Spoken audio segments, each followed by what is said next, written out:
और क्या करते हैं कि इसका डिस्टेंस का फार्मूला होता है, तो distance is equal to speed into time. ये इसका क्या होता है, इसका फार्मूला होता है। अगर डिस्टेंस हमको कभी भी निकालना हो तो स्पीड दे देगा, टाइम दे देगा, हम यहाँ से डिस्टेंस पता कर लेते हैं। अगर कोई भी दो चीज़ों से एक चीज़ पूछ रहा है तो दो चीज़ों पहले दे चुका रहेगा।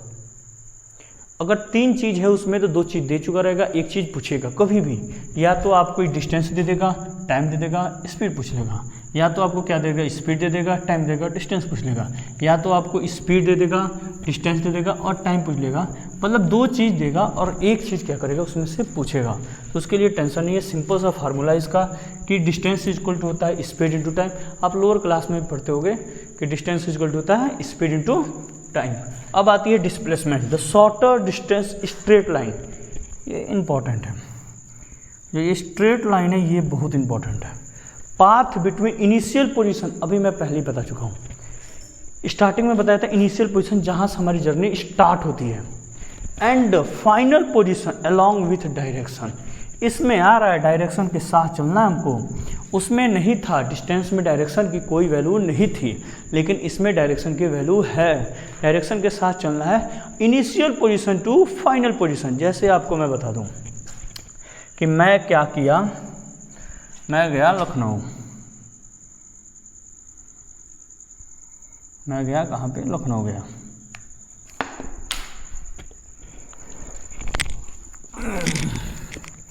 मैं गया लखनऊ और यहाँ से गया पटना। लखनऊ से मैंने कहाँ गया, पटना। अब लखनऊ जो मेरा पोजीशन है ये होगा इनिशियल, मतलब मेरी जर्नी स्टार्ट हो रही है। मैं पटना पहुँच गया, ये मेरा जो पोजीशन है ये होगा फाइनल, जहाँ पे हम चले गए हैं। समझ में आ रहा है? तो इनिशियल वो पोजीशन होती है जहाँ से हम स्टार्ट करते हैं जर्नी, और फाइनल वो पोजीशन होता है जहाँ पे हम लोग की एंड हो जाती है, जहाँ पे हम लोग की जर्नी स्टॉप हो जाती है, इसके आगे हम लोग की जर्नी नहीं रहती है। अब कह रहा है कि इसको हम मिला देते हैं स्ट्रेट लाइन से। तो यहाँ पे आपको क्या बता दूँ, मैं बस इनिशियल और फाइनल समझा रहा था फिर से। अब मैं आपको बताऊँ, जैसे देखिए अभी मैं उसमें एग्जांपल दिया था, मैंने जर्नी यहाँ किया, फिर ऐसे गया, फिर ऐसे गया, फिर ऐसे गया, फिर ऐसे गया। स्टार्ट गया था पॉइंट ए से, फिर गया बी पे, फिर गया सी पे, फिर गया डी पे, फिर गया ई पे और लास्ट में गया एफ पे। ये मेरा इनिशियल पोजीशन होगा और ये मेरा फाइनल होगा। अब इसको कह रहा है, इसको क्या करते हैं, path between initial and final position along with direction, इसको क्या करते हैं, दोनों को हम मिला देते हैं। किधर से मिलाते हैं, तो एक चीज़ हमेशा याद रखना, final to initial, final to initial. और डायरेक्शन भी इसका क्या होता है, पूछता है ना डायरेक्शन के अलॉन्ग विद डायरेक्शन, तो इसका डायरेक्शन होता है फाइनल टू इनिशियल ही होती है। तो इसमें क्या करते हैं, फाइनल टू इनिशियल हम मिला देते हैं। इस फाइनल टू इनिशियल जो स्ट्रेट लाइन से मिलाए हैं, ये जो दूरी ब्लू लाइन से मैं लिखा हूँ, ये जो दूरी है उसका नाम है displacement. The shortest distance covered by object from initial to final position with direction. मतलब कि शॉर्टेस्ट डिस्टेंस फाइनल से इनिशियल पे जो चलती है, शॉर्टेस्ट डिस्टेंस। अब स्ट्रेट लाइन ही क्यों लिखा है, तो मैं जस्ट बोला हूँ कि स्ट्रेट लाइन जो लिखा है इंपॉर्टेंट है। स्ट्रेट लाइन ही क्यों लिखा है, तो ये मैं आपको बता दूँ, क्योंकि अच्छा एक चीज़ बताओ आप, मैं ऐसे जा रहा हूँ, इसको स्ट्रेट लाइन ही क्यों लिखा है, क्योंकि देखिए स्ट्रेट लाइन से सबसे कम दूरी हम लोग अगर कोई भी चीज़ को, जैसे अगर मैं स्ट्रेट लाइन ना लिखूं, ऐसे लिखूं, तो इधर में गया, इधर गया, इधर गया, इधर गया, इधर गया, तो ये जो दूरी है ज़्यादा है स्ट्रेट लाइन से, और ये जो है कम दूरी है। तो हमको इसमें लेना है शॉर्टेस्ट डिस्टेंस लेना है। तो शॉर्टेस्ट डिस्टेंस के लिए कौन लिखा जा सकता है, स्ट्रेट लाइन ही लिखा जा सकता है, क्योंकि ये जो कर्व जैसे हम जा रहे हैं, साइनसोइडल जो जा रहे हैं, ये जो जा रहे हैं, इसका हो जाएगा ये डिस्टेंस स्ट्रेट लाइन से ज़्यादा होगी। अब ऐसे देखो ना कि इधर गया, इतना में मैं यहाँ पहुँच गया रहता, मैं अगर मैं बड़ा करके इसको दिखा दूँ आपको, तो ऐसे गया, फिर ऐसे गया, फिर ऐसे गया, ये जो मैं डिस्टेंस है तो इसका हाफ डिस्टेंस मैं इधर कवर कर लिया रहता, तो ये शॉर्टेस्ट कैसे हो गई फिर? शॉर्टेस्ट तो ये हुई। तो इसीलिए स्ट्रेट लाइन लिखते हैं, क्योंकि शॉर्टेस्ट लेंथ जो हम कवर करते हैं वो स्ट्रेट लाइन से ही कवर करते हैं। क्लियर? तो शॉर्टेस्ट लेंथ स्ट्रेट लाइन से कवर करते हैं, इसीलिए हम शॉर्टेस्ट डिस्प्लेसमेंट की बात होती है तो शॉर्टेस्ट लेंथ के लिए स्ट्रेट लाइन ही टर्म में यूज करते हैं, क्योंकि स्ट्रेट लाइन से इसको मैच मिलाने के बाद जो दूरी आती है यही इसकी बन के आती है डिस्प्लेसमेंट। मैं आपको एक चीज़ बता रहा था कि डिस्प्लेसमेंट या कोई भी वेक्टर क्वांटिटी हुई, अगर डायरेक्शन आ रहा है तो वो क्वांटिटी कैसी होती है? वेक्टर। फिजिकल क्वांटिटी कैसी होती है? वेक्टर क्वांटिटी होती है। इसमें कोई डाउट नहीं है, मैं पहले ही बता चुका हूँ। तो इसमें देखिए कि पहले डिस्टेंस डिस्प्लेसमेंट को डिनोट करते हैं इस एस से, डी से या डेल्टा एक्स से। डेल्टा का मतलब होता है चेंज, मतलब मैकेनिकल पार्ट में डेल्टा का मतलब होता है चेंज। दूसरी बात ये displacement is a vector quantity. Vector quantity का मतलब ये होगा कि इसके साथ मैग्नीट्यूड भी होगा, साथ में डायरेक्शन भी होगा। तो वेक्टर क्वांटिटी में मैग्नीट्यूड और डायरेक्शन दोनों रखता है, क्योंकि इसमें यहाँ पे लिखा है अलॉन्ग विथ डायरेक्शन। डायरेक्शन इसमें रिप्रेजेंट किया जाता है, और डायरेक्शन किधर से होता है? फाइनल टू इनिशियल होती है। एक चीज़ मैं आपको यही बताने चाह रहा था कि जब हम ना कोई भी वेक्टर क्वांटिटी को रिप्रेजेंट करते हैं तो ना उसके ऊपर एक और यहाँ पे उसके ऊपर एरो लगा देते हैं, जिससे ये पता चल जाए कि ये जो क्वांटिटी है कैसी है? वेक्टर। तो आप जब हायर क्लास में स्टडी करोगे तो आपको बताया जाता है, लोअर क्लास में ऐसे नहीं बताई जाती, बट मैं बता दिया हूँ आपको एक नॉर्मली कि अगर कोई भी वेक्टर क्वांटिटी होता है उसके ऊपर एक एरो लगा देते हैं, इससे ये यूनिट पता चल जाती है, ये टर्म पता चल जाता है कि कैसा है? वेक्टर है। नहीं तो दोनों का यस यस है तो फिर डिफरेंस नहीं निकल पाता है।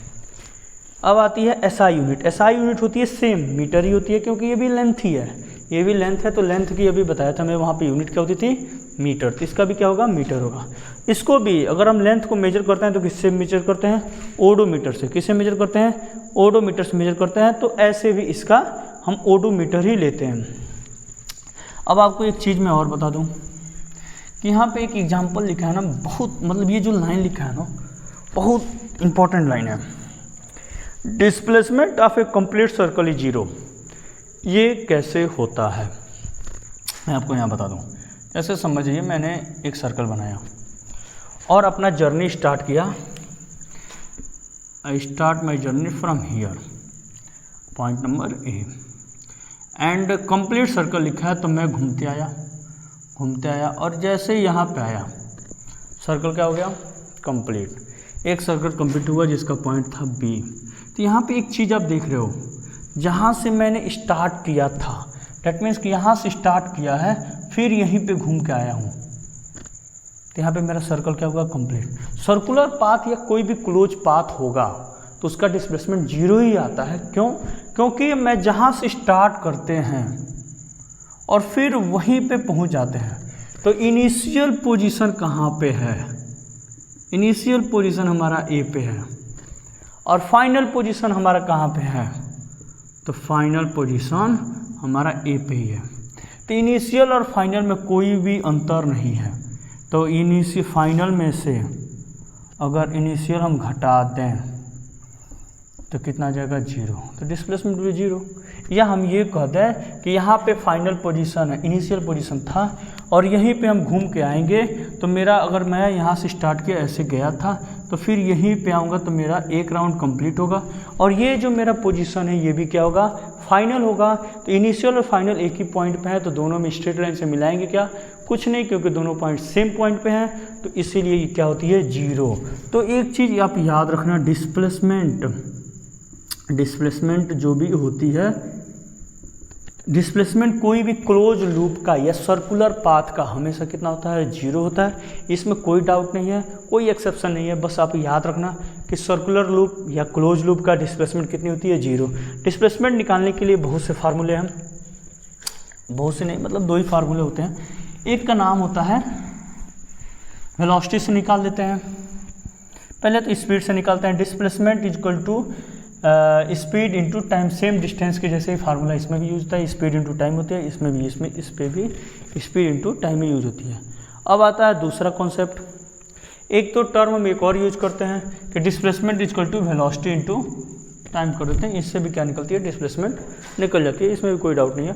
अब एक चीज़ मैं यहाँ पे बता रहा हूँ आपको, यहाँ पे लिखा है कि क्या कभी डिस्टेंस डिस्प्लेसमेंट के बराबर हो सकता है, क्या कभी डिस्टेंस डिस्प्लेसमेंट के बराबर हो सकता है?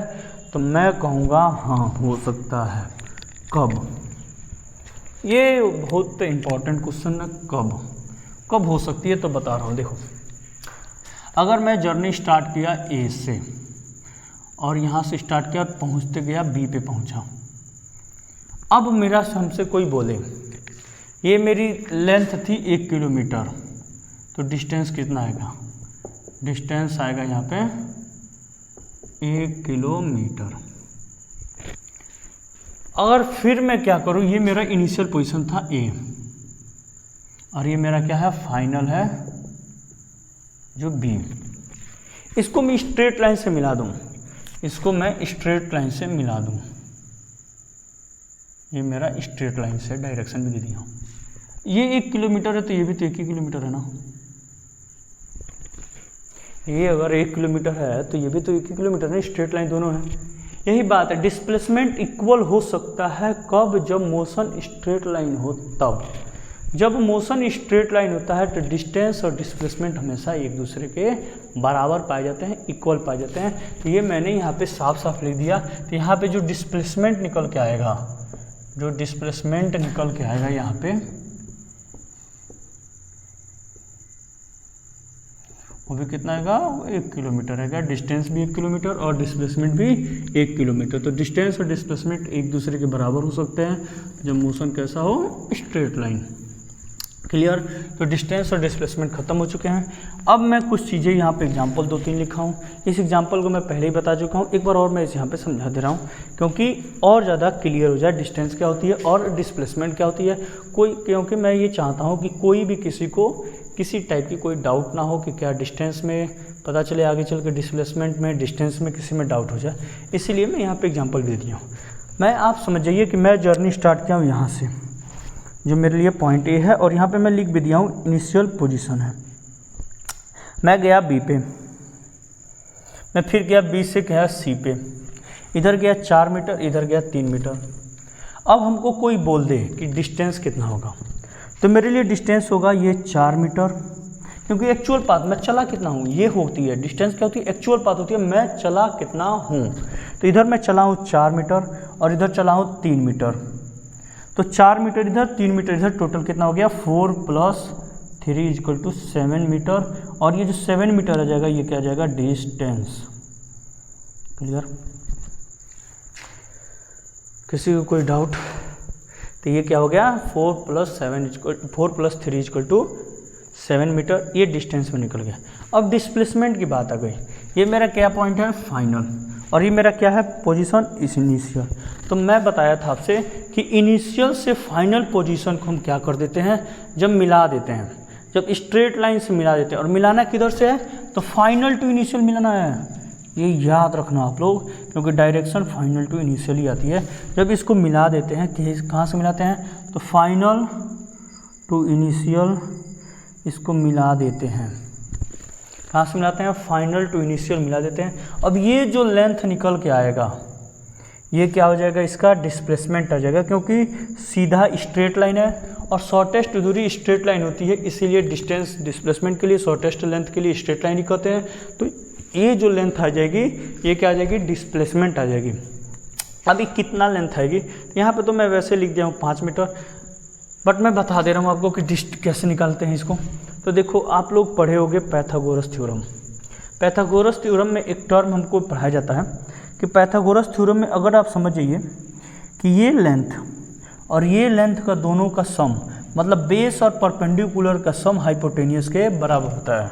जैसे ये देख लीजिए, ये टर्म है ए, ये है टर्म सी, तो ए सी का स्क्वायर इज इक्वल टू, ये टर्म है ए, ये टर्म है बी, ए बी का स्क्वायर प्लस ये टर्म है बी, ये टर्म है सी, तो बी सी का स्क्वायर। ये जो आएगा ये पाइथागोरस थ्योरम होता है। इस पर वैल्यू पुट कीजिएगा, आंसर आ जाएगा आपका। जैसे मैं यहाँ पे शॉर्ट में पुट भी कर दे रहा हूँ, ये हमको फाइंड आउट करना है। याद अगर आप कभी भूल जाओ ये टर्म का सम कि ये टर्म का कि ये टर्म का, तो मैं बता दे रहा हूँ। बड़ा दूरी बराबर होता है दोनों छोटे दूरी से, मतलब ये दोनों छोटे दूरी का सम के बराबर ये बड़ा दूरी आता है, ये याद रखना। तो मैं यहाँ पे बता दूँ आपको। तो आप सबसे पहले आप देखो कि ये टर्म तुमको पता ही नहीं है, ये पता है 4 मीटर, 4 का स्क्वायर 16, और ये दिया है 3 मीटर, इसका हो जाएगा 9, 69 होगा 25। AC का स्क्वायर है, तो AC जब निकालेंगे तो AC निकलेगा तो इधर भेजेंगे तो रूट हो जाएगा, तो 25 का रूट होता है 5, तो यह जाएगा कितना 5 मीटर। AC का लेंथ आ गया 5 मीटर। तो इसके हम पाइथागोरस थ्योरम से निकाल लेते हैं, कोई बहुत बड़ी बात नहीं है, ये बहुत सिंपल सी बात है। लेकिन यहाँ पे मैं एक चीज़ लिखा हूँ, आप ये ध्यान देते रहना, आप ये ध्यान देना कि the shortest straight line path between initial to position is displacement, यही डिस्प्लेसमेंट होती है।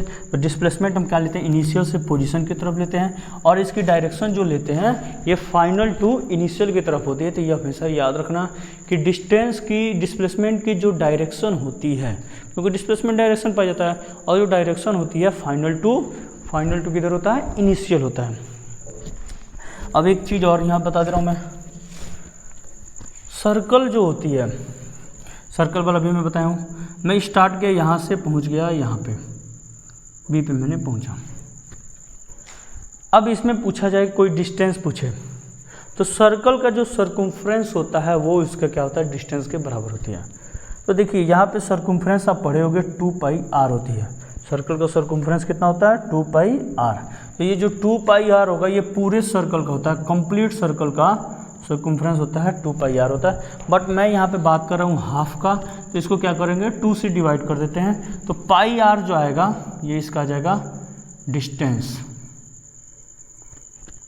अब आ गया डिस्प्लेसमेंट निकालिए, एक्चुअल पाथ तो डिस्टेंस निकल गया πr हो गया। अब आ गया डिस्प्लेसमेंट निकालिए।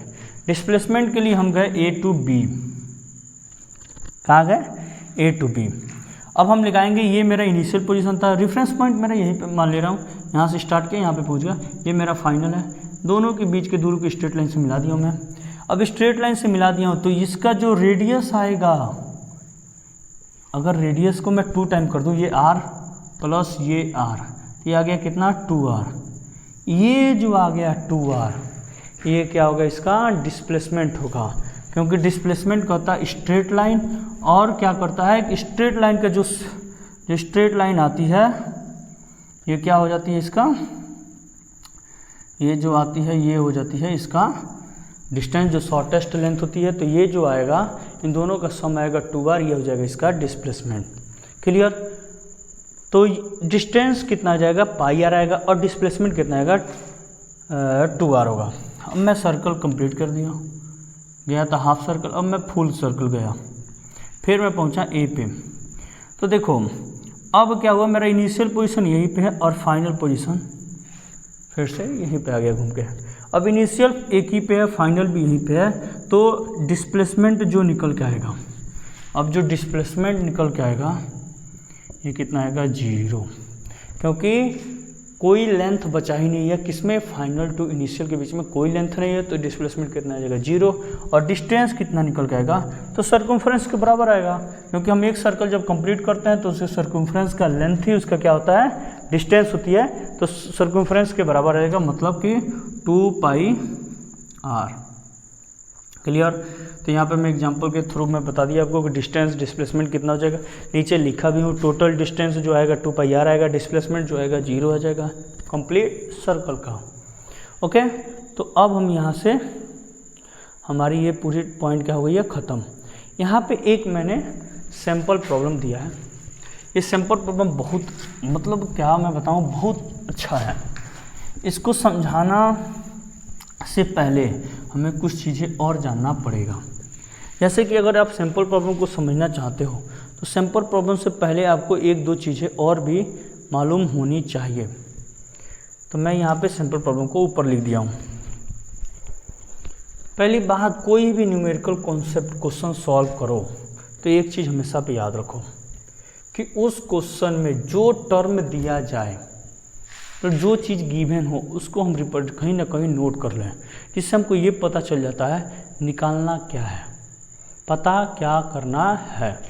तो सबसे पहले हम ये करें कि यहाँ पे दिया है distance of object 5 meter towards east. हाँ, एक चीज़ और मैं बता दे रहा हूँ, कभी भी डायरेक्शन का क्वेश्चन है तो बच्चे जब आप हायर क्लास में जाओगे तो बहुत ज़्यादा डायरेक्शन की क्वेश्चन आती है, बहुत कन्फ्यूजन होती है डायरेक्शन में क्या करूँ क्या ना करूँ। तो मैं आपको एक बहुत सिंपल सा कॉन्सेप्ट समझा रहा हूँ डायरेक्शन का। आप कभी भी डायरेक्शन का क्वेश्चन है उसी पे आप बेसिस करना, देखना याद हमेशा के लिए हो जाएगा। तो मैं यहाँ पे इसको बता दे रहा हूँ डायरेक्शन का, समझ जाइए। ये लाइन है, हम लोग कितने डायरेक्शन होते हैं 4। फर्स्ट वन इज, यहाँ पे हम मान के चलिए मैं खड़ा हूँ और ऐसे मेरी हाथ है, जो मेरा सर है ये है नॉर्थ, हमेशा कहीं भी हो ये हो, ये क्या हो जाएगा तो नॉर्थ होगा। और जो मेरा राइट हैंड होती है, राइट हैंड ये हैंड है, तो ये मेरा होगा ईस्ट। जब आप लोग ऐसे खड़े हो जाओगे तो हम लोग के लिए हो जाएगा ये ईस्ट। जब मेरी लेफ्ट हैंड होती है ये होती है वेस्ट। ईस्ट पता चल गया तो इसका अपोजिट वेस्ट होती है। नॉर्थ पता चल गया तो अपोजिट क्या होती है साउथ। जो हम लोग की पैर होती है साउथ। तो हमको दो चीज़ याद रखना है, राइट हैंड हमेशा ईस्ट है, हेड क्या है नॉर्थ। नॉर्थ पता चल गया तो अपोजिट क्या हो जाएगा साउथ, और ईस्ट पता चल गया तो अपोजिट क्या हो जाएगा वेस्ट हो जाएगा। तो ये हमेशा याद रखना। अगर कोई भी डायरेक्शन का क्वेश्चन कभी भी कहीं भी आ रहा है तो ये अगर डायरेक्शन से इसके कॉन्सेप्ट से लगाओगे तो फिर आपको ईजी वे में आंसर आ जाता है। अगर आप इस कॉन्सेप्ट को यूज नहीं करते हो तो डायरेक्शन बहुत कन्फ्यूजन करता है, ये ईस्ट में गया फिर वेस्ट में गया फिर किधर गया, मतलब बहुत ज़्यादा दिक्कत होती है। तो हमेशा हम इसी के कॉन्सेप्ट से लगाते हैं। मैं अभी यही क्वेश्चन को इसी के कॉन्सेप्ट से लगा के आपके सामने दिखा रहा हूँ। कह रहा है कि एक ऑब्जेक्ट है गया 5 मीटर ईस्ट में, ईस्ट हमारे राइट हैंड साइड में। मैं यहाँ से मेजर करता हूँ सारा पॉइंट, 0 से यहाँ पे मेजर किया, किधर गया ये 5 मीटर गया ईस्ट में। फिर कहा 2 मीटर गया साउथ में, मतलब 2 मीटर। अब यहाँ से क्या हो गया, ये ऑब्जेक्ट नीचे उतर गया, साउथ में आ गया। समझ में आ रहा है? तो ये 2 मीटर गया साउथ में। उसके बाद अगर फाइनली गया 4.5 मीटर गया ईस्ट में। फाइनली फिर यहाँ से क्या हुआ, साउथ में उतरने के बाद ये ईस्ट में चला गया, राइट हैंड में चला गया 4.5 मीटर। कोई डाउट? ये क्वेश्चन हमारी कह रही है कि 5 मीटर गया ईस्ट में, फिर गया साउथ में, फिर गया किधर ईस्ट में, ये ऑब्जेक्ट चला था। अब इसमें पूछ रहा है total distance travel, total distance कितना चला। तो मैं बताया था एक्चुअल पाथ जो होती है वो इसका क्या होता है, डिस्टेंस होता है। तो सबसे पहले ये जो पाथ चला होगा कितना है 5 मीटर, ये जो चला है ये कितना है 2 मीटर, और ये चला है 4.5 मीटर। तो डिस्टेंस इज इक्वल टू क्या हो जाएगा, एक्चुअल पाथ जो होगा, मतलब 5 meter plus 2 meter plus 4.5 meter. इसको जब ऐड करोगे तो 7 प्लस 4.5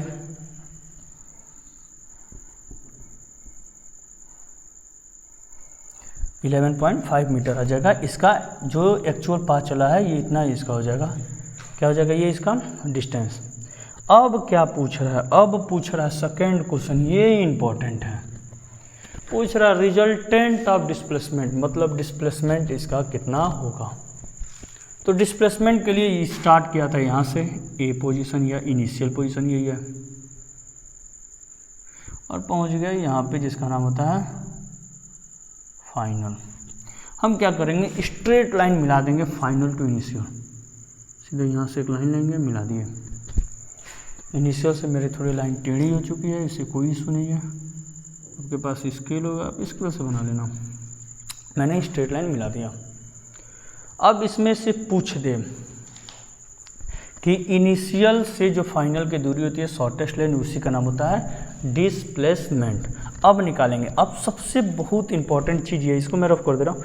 सबसे इंपॉर्टेंट चीज़ है ना कि ये दूरी निकालेंगे कैसे, क्योंकि अगर वो हमको ट्रायंगल दिया रहता, अभी मैं आपको सिखा के ला रहा हूँ पैथागोरस का थ्योरम। अगर ट्रायंगल दिया रहता तो हम तो बेस, परपेंडिकुलर, हाइपोटेनियस पता कर लेते हैं। यहाँ से हाइपोटेनियस पता कर, लेकिन ये क्या नहीं दिया है ना, ट्रायंगल, आधा आधा ट्रायंगल दिया है। अब इसको कैसे निकालेंगे, तो हम इस क्वेश्चन को रीअरेंजमेंट करते हैं। कभी कभी क्वेश्चन को रीअरेंजमेंट करके उसको और सिंपल बनाया जा सकता है। जैसे देखिए मैं इसको रीअरेंजमेंट कितना सिंपल में कर रहा हूँ। आप ये देखिए कि ये लेंथ और ये लेंथ दिया है, तो ये भी लंबा में है, ये भी लंबा में है, तो मैं इसको ऐसे बना दे रहा हूँ और इसको मैं बना दे रहा हूँ दो में, एक का था 5 मीटर और एक का था 4.5 मीटर।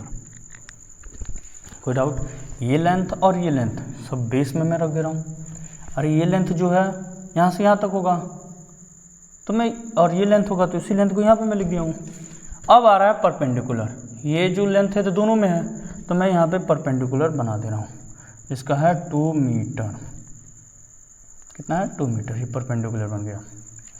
अब कह रहा है कि ये जो दूरी आएगा ये हाइपोटेनियस का बराबर होगा। ये जो दूरी मैं लिख रहा हूँ जो ब्लू मार्कर से, ये जो दूरी है हाइपोटेनियस है, तो ये 2 मीटर, ये 4.5 प्लस 5 आ गया, तो ये जो लेंथ है ये है बेस, ये क्या है?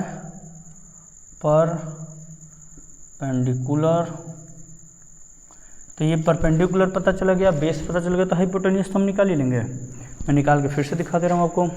तो इन दोनों को ऐड करो तो 9.5 आ जाएगा।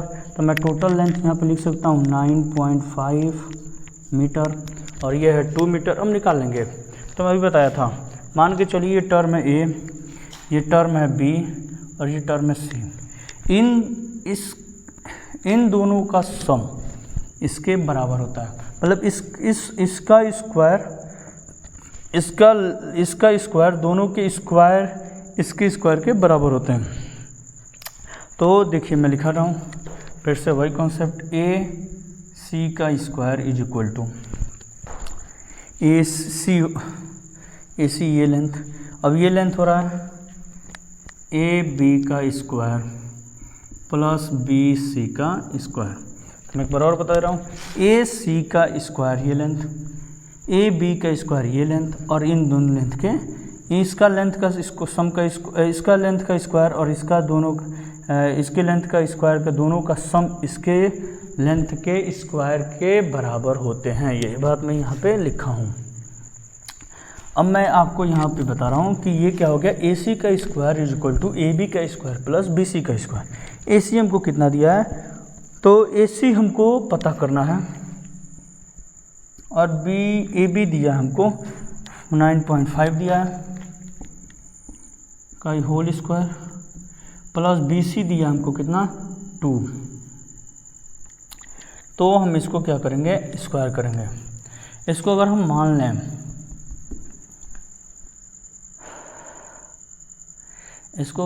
लें, कितना 10 मान लें, तो 10 का स्क्वायर हो जाएगा 100 प्लस ये हो जाएगा 4, तो 104, और 104 का जब रूट करेंगे तो 10.2 समथिंग आएगा।